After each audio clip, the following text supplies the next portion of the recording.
Assalamualaikum warahmatullahi wabarakatuh.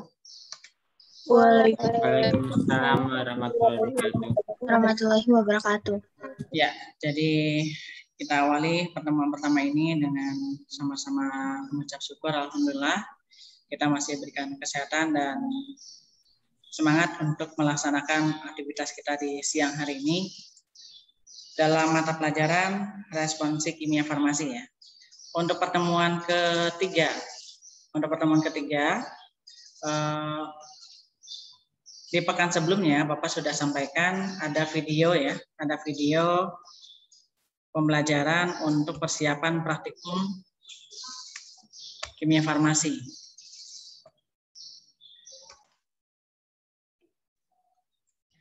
Di pertemuan sebelumnya Bapak sudah pernah share untuk materi praktikum pertama yaitu tentang kesetimbangan kimia. Hari ini nanti akan Bapak share juga link untuk dipelajari materi untuk praktikum laju reaksi. Ya, jadi untuk pertemuan hari ini kita akan coba review terlebih dahulu untuk materi kesetimbangannya yang pernah Bapak sampaikan sebelumnya di pertemuan sebelumnya.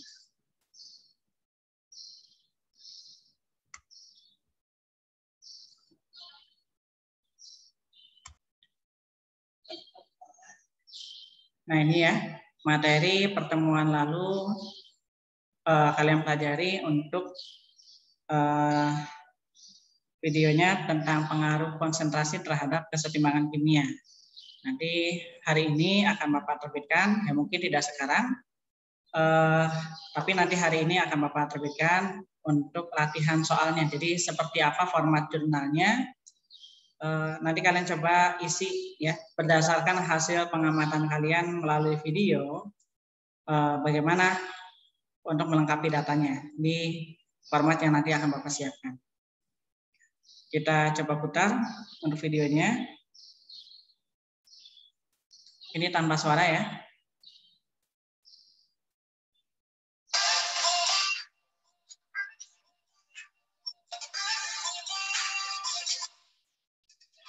Metan kan is good for currency. Kalau good for currency harusnya. Oke, maaf ada iklan.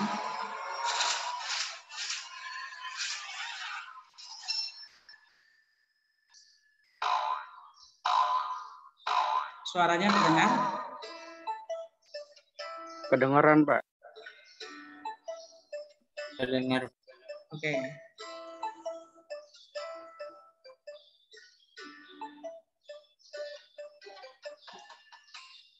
Assalamualaikum warahmatullahi wabarakatuh.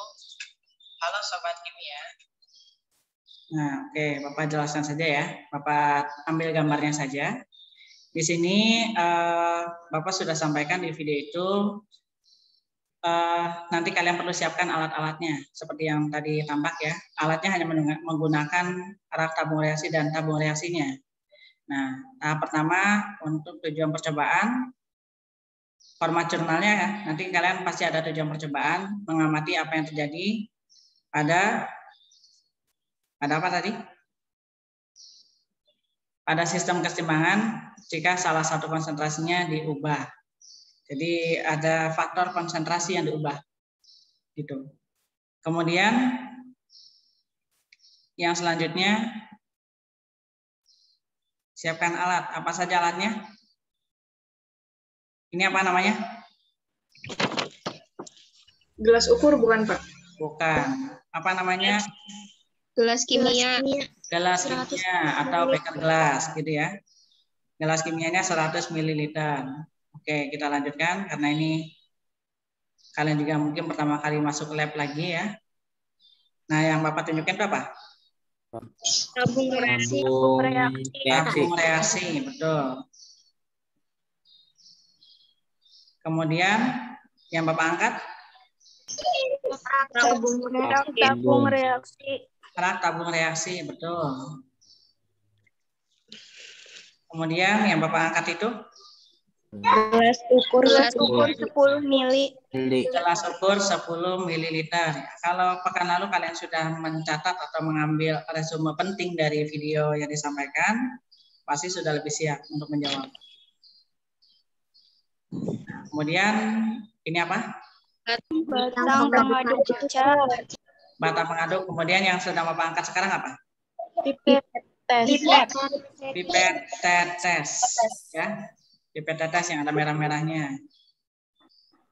Kemudian, nah itu apa itu yang Bapak goyangkan?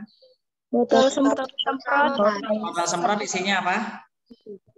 Aquades. Aquades. Ya, sudah ada tulisannya sebenarnya di bawah ya.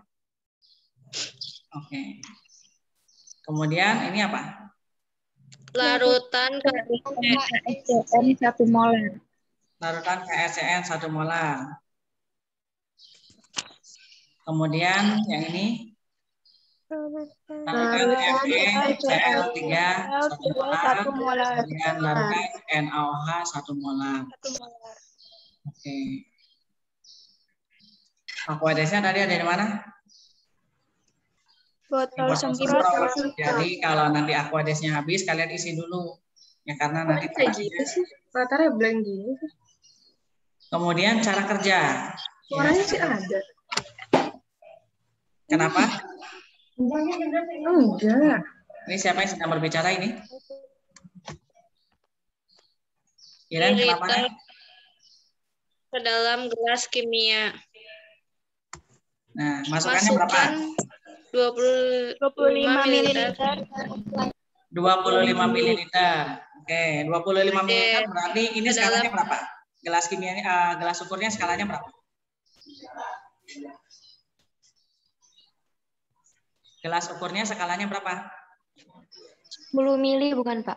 10 mili. Berarti kalau untuk 25 ml berapa kali? 10-nya 3 kali ambil. 3 kali. 10, 5 mili, 10 mili, dan 5 mili. Berarti setiap kalian ngambil zat, kalian lapor. 10 mili pertama, lapor. Ya, kalau sudah ACC, nanti kalian kembali lagi. Ya, jadi ada titik meniskus. Nah, titik meniskus itu seperti ini.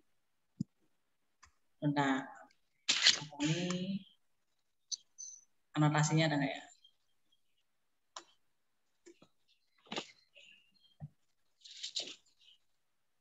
Oke, nanti Bapak jelaskan di yang selanjutnya ya. Jadi kita ada cara untuk menentukan bagaimana meniskus untuk larutan itu. Jadi melihat 10 milinya itu dilihat dari cekungan di tengahnya atau dari sampingnya. Nah, nanti akan Bapak gambarkan. Jadi mengambil 25 milinya itu, nah ini segini kelebihan atau tidak?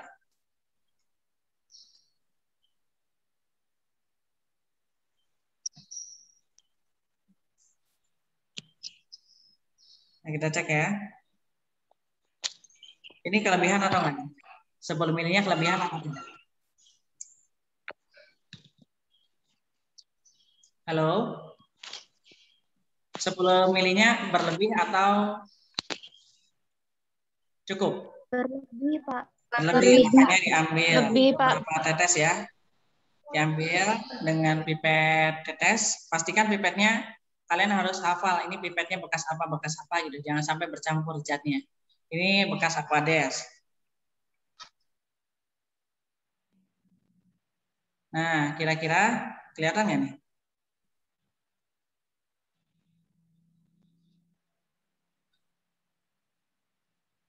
Kelihatan nggak? Ya, kelihatan. Kelihatan, Pak. Kelihatan. Oke, jadi intinya nanti akan Bapak gambarkan ya setelah ini ya. Jadi yang satu meniskus untuk menentukan batas 10 milinya itu seperti apa. Oke, kita lanjutkan dulu. Ini 10 mili pertama kalian laporkan. Kalau sudah ACC kalian tuangkan ke gelas kimia. Kemudian kalian ukur lagi 10 mili lagi. Kemudian dilaporkan, bawa jurnalnya ya. Kalau setiap kali kalian melaporkan hasil pengukuran, bawa jurnalnya, kemudian dituangkan. Yang terakhir berapa mili? 5, Pak. 5 mili. Oke, nah ini 5 mili ya. Tuh. Kemudian dituangkan. Berarti sudah berapa mili itu? 25 mili. Sudah 25 mili. Nah, langkah selanjutnya setelah kita siapkan 25 mili Aquades adalah tambahkan 2 tetes larutan KSCN. 2 tetes saja. Ya. Cara mengambil pipet, kalian tekan dulu pipetnya, kemudian masukkan ujungnya ke dalam botol, kemudian lepaskan. Ya.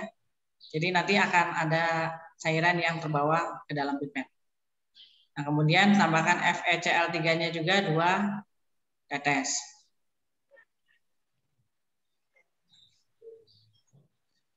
Oke, cukup 2 tetes ya. Kemudian aduk dengan batang pengaduk. Homogen itu warnanya sama ya, serba sama di seluruh bagiannya, bagian atas, bagian bawah, kanan, kiri gitu. Nah, homogen. Setelah itu siapkan 5 buah tabung reaksi. Nah, ini kalian laporkan juga ya kalau sudah dikocok homogen atau diaduk homogen ya, diaduk rata. Nah, kalian laporkan kalau sudah dilaporkan, nanti laporan laginya kalau sudah dibagi 5 sama rata. Kalau dibagi 5 sama rata harusnya dapat berapa mili? 5 mili. 5 mili ya. Itu kalau menggunakan gelas ukur. Nah, kita pakai perkiraan saja dulu untuk ini, berarti kita lihat sama tinggi, gitu ya.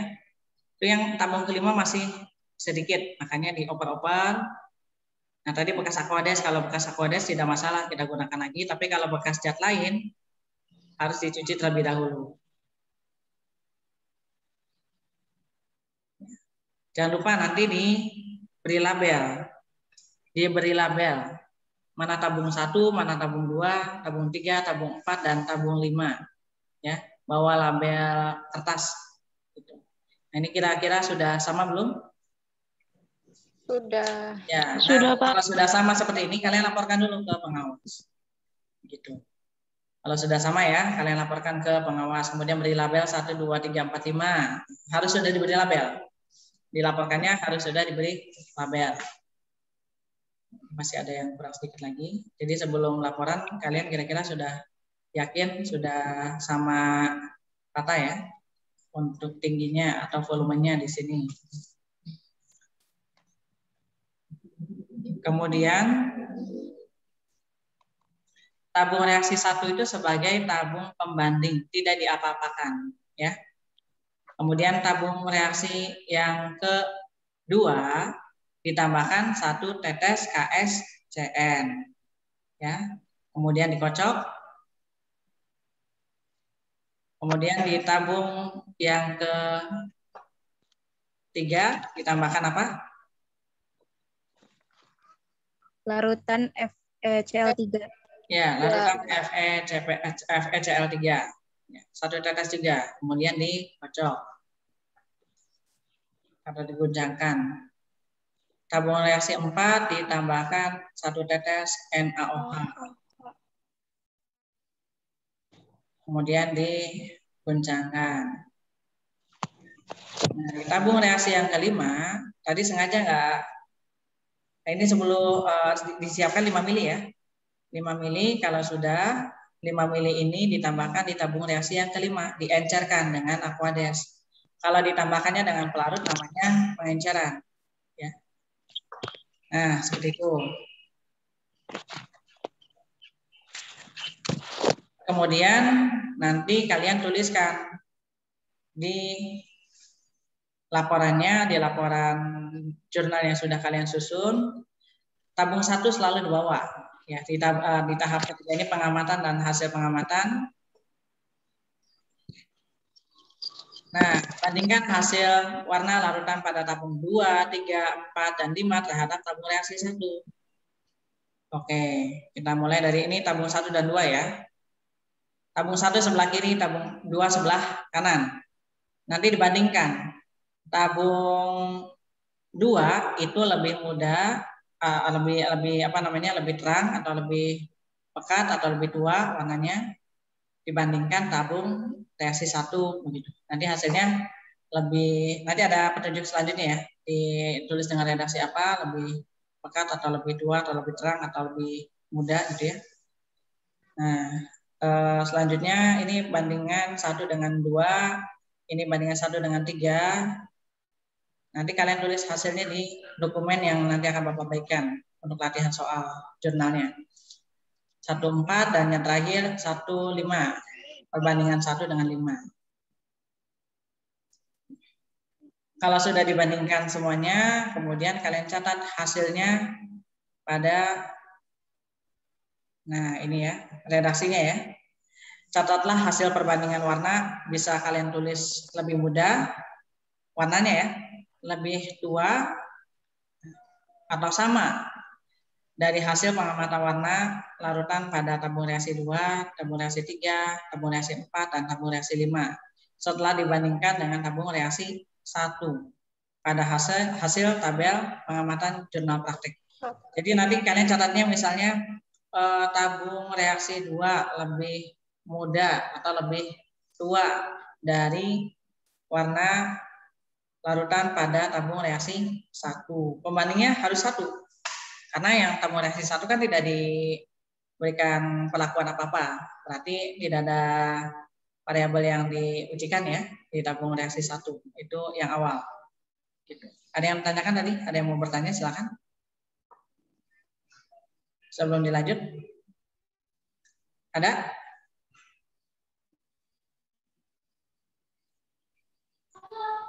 Oke, tidak ada. Kita lanjutkan dulu. Nah, ini hasil pengamatan.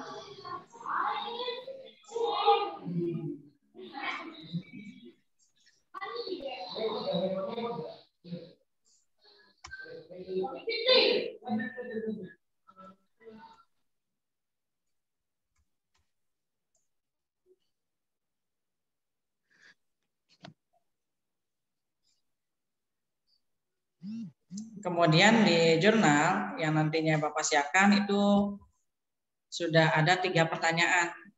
Nanti silakan kalian cari tahu penjelasannya bagaimana, kenapa hal itu bisa terjadi. Misalnya tadi kan sudah melaksanakan percobaan dan hasilnya bisa dilihat nih. Ini semacam praktek ring ya. Tadinya kalian belum ke lab tapi sudah bisa melihat hasilnya seperti ini.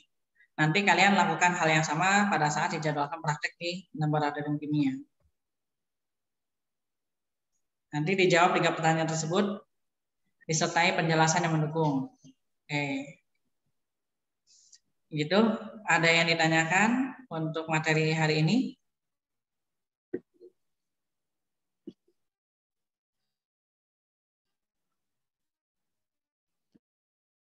Kalau tidak ada, Bapak cukupkan untuk pengantarnya ya. Untuk pengantar materi praktikum pertama. Jadi hari ini juga nanti akan Bapak share untuk materi praktikum yang kedua, yaitu laju reaksi. Ya. Untuk pembuatan larutan, Bapak kemarin tidak masukkan di di target di semester 1. Kalau di semester 2 keadaannya memungkinkan, kita masukkan di semester kedua bersama anion dan kation untuk pembuatan larutan. Karena proses pembuatan larutan ini juga penting, terutama nanti untuk di kelas 12 pada saat kalian sudah masuk materi literasi, gitu ya. Oke, ada yang tanyakan dulu sebelum kita tutup? Absen jangan lupa diisi ya. Penilaian dari Bapak, kalau absen tepat waktu di jamnya, Bapak berikan poin penuh 100. Jika terlambat 1 sampai 2 jam, Bapak berikan poin 90. Jika terlambat dalam hari yang sama, 80. Lewat dari 1 hari, 75. Ya. Sampai nanti responnya ditutup 0. Ada yang mau didiskusikan? Boleh, silakan.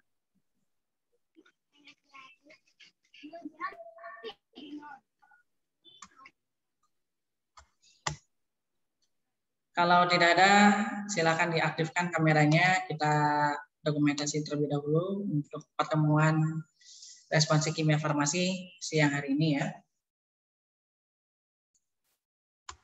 Ada total 93. Oke. Silakan tinggalkan komentar nama dan kelas untuk merekam siapa saja yang ikut dalam pelaksanaan Zoom meeting kali ini. Nama dan kelas pada kolom chat ya. Kemudian untuk di absensi hariannya kalian bisa absensi mapelnya kalian bisa cek di GCR. Tagihan tugasnya akan Bapak kirimkan hari ini juga, mungkin sore akan Bapak terbitkan. Nanti kalian buka dengan aplikasi Google Doc supaya bisa menduplikasi ya. Tinggal langsung isi saja di situ. Jadi hasilnya tadi tabel pengamatannya lebih tua, lebih muda atau sama. Kalian rangkai dengan kalimat yang baik bagaimana. Sama soal menjawab 3 pertanyaan tadi. Jadi ada kurang lebih ada 2 jenis tugasnya ya. Mengisi kelengkapan data praktek dan menjawab pertanyaan. Itu untuk tugas hari ini. Oke, halaman 1 sudah siap ya.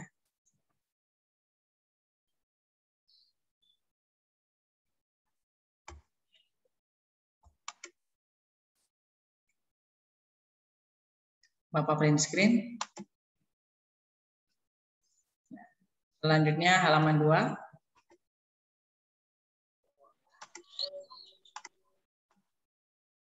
Tolong mikrofonnya dinonaktifkan dulu supaya nanti tidak bergeser gambarnya ya.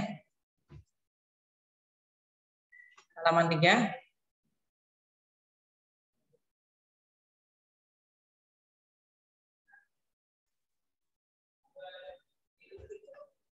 Dan halaman terakhir. Oke, Bapak cukupkan. Terima kasih telah hadir di pertemuan Zoom kali ini. Ya, mudah-mudahan bermanfaat apa yang disampaikan pada pertemuan siang hari ini. Pekan depan berarti tanpa Zoom ya untuk hari Kamis. Jangan lupa nanti dikerjakan tugasnya tepat waktu. Tetap semangat, tetap jaga kesehatan. Assalamualaikum warahmatullahi wabarakatuh. Waalaikumsalam warahmatullahi wabarakatuh. Waalaikumsalam warahmatullahi wabarakatuh. Terima kasih, Pak. Sama-sama. Warahmatullahi wabarakatuh.